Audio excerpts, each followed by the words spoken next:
दिल्ली में रहने वाले लोगों की अपार समस्याओं पर पानी में गोते लगाती दिल्ली की बस्तियों और कॉलोनियों पर और दिल्ली सरकार के मुख्यमंत्री रेखा गुप्ता और उन मंत्रियों पर जो जनता की समस्याओं से मुंह फेर कर बैठे हुए हैं। यमुना नदी खतरे के निशान से 2 मीटर ऊपर दिल्ली में बह रही है, अपना रौद्र रूप दिखा रही है। यमुना के किनारे रहने वाले जितने भी लोग हैं वो परेशान हैं और नजदीक वाले जितने भी इलाके हैं वहां पर बाढ़ आई हुई है। दिल्ली में सरकार तो बदल गई, लेकिन समस्याएं दिल्ली वालों की बदलने का बिल्कुल नाम नहीं ले रही।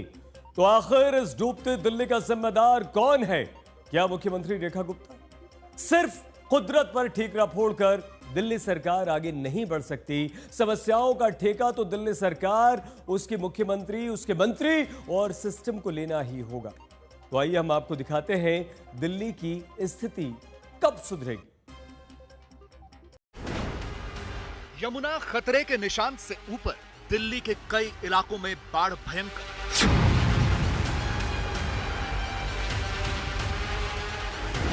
डूबती दिल्ली कैसे बचेगी? रिहायशी इलाकों की समस्याएं कैसे खत्म होंगी?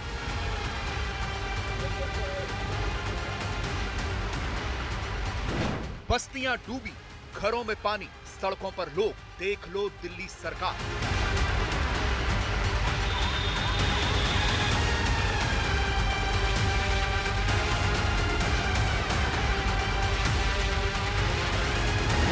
ये देश की राजधानी दिल्ली का हाल है। दिल्ली की इस दुर्गति का जिम्मेदार कौन है? जब सचिवालय तक ही पानी आ जाए तो फिर सियासत नहीं, काम करना ही होगा।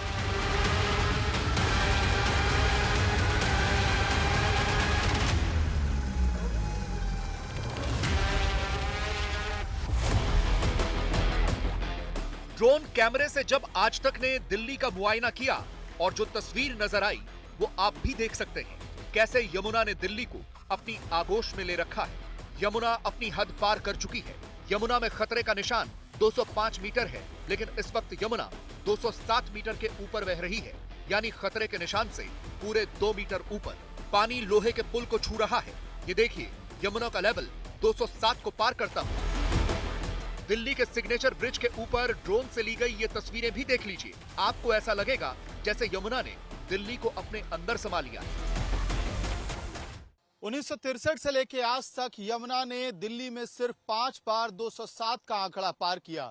2023 में 208 के बाद दिल्ली में बड़ी बाढ़ आई थी और आज की तारीख में जब ये आंकड़ा 207 के पार है तो हम आपको आज तक पे बर्ड्स आई व्यू दिखा रहे हैं कि आखिरकार दिल्ली में कैसे हालात पैदा हो गए हैं। यमुना बाजार डूबा हुआ है, मोनेस्ट्री डूबी हुई है। इस वक्त ये birds eye view Mayur Vihar के यमुना बैंक के इलाके का है।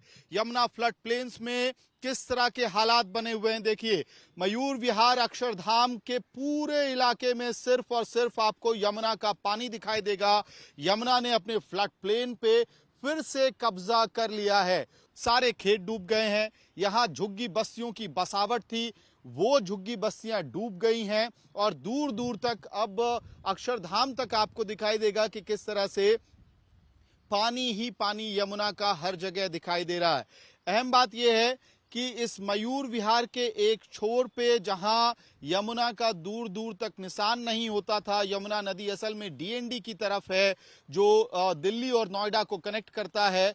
वहां से यमुना नदी ने लगभग 1-1.5 किलोमीटर लंबा सफर तय करके मयूर विहार के फ्लाईओवर के फ्लड प्लेन्स तक अपना कब्जा वापस ले लिया है। अब हालात ये है कि हजारों की संख्या में लोग यमुना बैंक में, यमुना के फ्लड प्लेन्स में रहने वाले लोगों को अपने घरों को छोड़ के सरकार के रिलीफ कैंप में जाना पड़ा।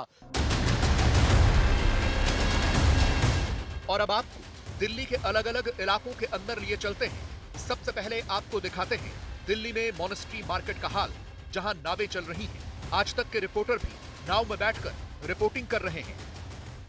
दिल्ली में यमुना का जलस्तर खतरे के निशान से 2 मीटर ऊपर इस वक्त जो है वो लगातार जारी है और मोनेस्ट्री मार्केट के अंदर इस वक्त हमारी मौजूदगी है, क्योंकि 5000 से ज्यादा आबादी यहाँ पर रहती है। तमाम जो दुकानें हैं वो इस वक्त अगर आपको देखेंगे तो पानी से डूबी नजर आएंगी और मेरे पीछे अगर आप देखेंगे तो रिहायशी कॉलोनी है जहां पर बोट के जरिए लोगों को रेस्क्यू जो है वो किया जा रहा है। कई सारे लोग अभी भी ऊपर हैं, क्योंकि उनको ये उम्मीद थी कि पानी जो है वो इससे ऊपर नहीं जाएगा, और यही वजह है जिसके चलते ये लोग छतों पर ही जो है वो अपने आप को शिफ्ट कर लिया।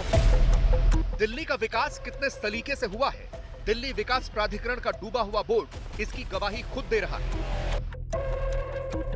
और यह है दिल्ली सचिवालय, जहां से पूरी दिल्ली सरकार चलती है। जब सचिवालय तक पानी आ गया है तो बाकी दिल्ली तो भगवान भरोसे ही है। देखिए कैसे ट्रैक्टरों से पंप लगाकर पानी खींचा जा रहा है। दिल्ली की सरकार सिर्फ कुदरत पर ठीकरा फोड़कर अपना पीछा नहीं छुड़ा सकती, क्योंकि सरकार बदलते वक्त वायदे नई सरकार वालों ने भी बहुत बड़े बड़े किए थे। पूरा निगमबोध घाट डूबा हुआ है। दिल्ली में यह बाढ़ यमुना में हथिनीकुंड बैराज से छोड़े गए पानी के बाद आई है, लेकिन सरकार यह कहकर बाजू नहीं हट सकती कि बारिश इतना ज्यादा हो रही है, हम क्या करें। तो अब दिल्ली के जहांगीरपुरी के इस इलाके का हाल देख लीजिए। सीवर बैक मार रहा है, ड्रेनेज सिस्टम फेल हो रहा है, लोग घर छोड़कर मंदिरों में रहने चले गए। यहाँ के हालात बहुत ज्यादा बुरे हैं। हम लोग अपने घर छोड़ छोड़ के मंदिरों में रह रहे हैं और हमारे घर में कुछ चोरियां हो रही है। जब जाके मैंने फोन किया, इतना मैं 2 रात से कॉल कर रही हूँ, कोई भी सुनवाई नहीं हो रही। दिल्ली सरकार के मंत्रालयों ने कितना बेहतरीन काम किया है, जनता की कितनी फरियादें सुनी है, ये जहांगीरपुरी जैसे दिल्ली के बहुत सारे इलाकों में आपको दिख जाएगा। नालों का, टॉयलेट का गंदा पानी सड़कों पर बह रहा है और दिल्ली वाले उस पर डूब कर चल रहे हैं। और दिल्ली के जल संसाधन मंत्री प्रवेश वर्मा कहते हैं कि वो सिविल लाइन में खड़े हैं, सिर्फ सर्विस रोड डूबी है। देखिए क्या बेहतरीन दिल्ली है। बिल्कुल सही कहा मंत्री जी, आपके चश्मे से जनता को भी देखना चाहिए, फिर किसी की कोई शिकायत आप तक नहीं आएगी। केवल पूरे सिविल लाइंस में 1000 सड़क होगी। एक केवल ये गली है और ये मंदिर है जिसको बार बार सारी मीडिया दिखा रही है कि पूरे सिविल लाइंस में पानी डूब गया, और आप लोग ऐसे दिखाते हैं जहां पे नजर जाए पानी पानी। ऐसा नहीं है, हम बीच में खड़े हैं। अगर सिविल लाइंस में पानी होता तो ये रोड पर भी पानी होता। मंत्री जी को मीडिया पर शायद गुस्सा आ रहा है, इतनी मेहनत जो कर रहे हैं। मशवरा है कि एक बार मंत्री जी बाकी दिल्ली का भी दौरा कर लें, हो सकता है कि हालात सुधर जाएं। जैसे ही दिल्ली में बाढ़ आई, फौरन दिल्ली के पूर्व मुख्यमंत्री केजरीवाल जी भी हाजिर हो गए। चुनाव हारने के बाद से पहली बार ग्राउंड पर उतरे और सीधे बाढ़ राहत कैंपों में पहुंचे और दिल्ली की समस्याएं गिनवा डाली। अभी पिछले कुछ दिनों से दिल्ली में बाढ़ जैसे हालात बने हुए हैं और कई इलाकों के अंदर पानी भर गया है। ऐसे गरीब लोगों को अपने अपने घर खाली करके सरकार ने जो रिलीफ कैंप्स बनाए हुए हैं वहां पे आने के लिए लोग मजबूर हैं। अभी हम ऐसे ही एक रिलीफ कैंप में लोगों का हालचाल पूछने के लिए आए हैं, तो लोगों को कई तरह की तकलीफें हैं। उन्हें खाना टाइम पे नहीं मिल रहा, मच्छर बहुत ज्यादा है, उसका कोई इलाज इंतजाम नहीं है, पीने के पानी की तकलीफ है। देखा जाए तो दिल्ली सियासत की भेंट भी खूब चढ़ रही है। जहां आपके विधायक हैं वो बीजेपी पर काम न करने का आरोप लगाते हैं, जहां बीजेपी के विधायक हैं वो कह रहे हैं कि पिछली सरकार का बोझ ढो रहे हैं और समस्याओं की मारी जनता बेचारी करे तो क्या करे, जाए तो कहां जाए। आज तक ब्यूरो।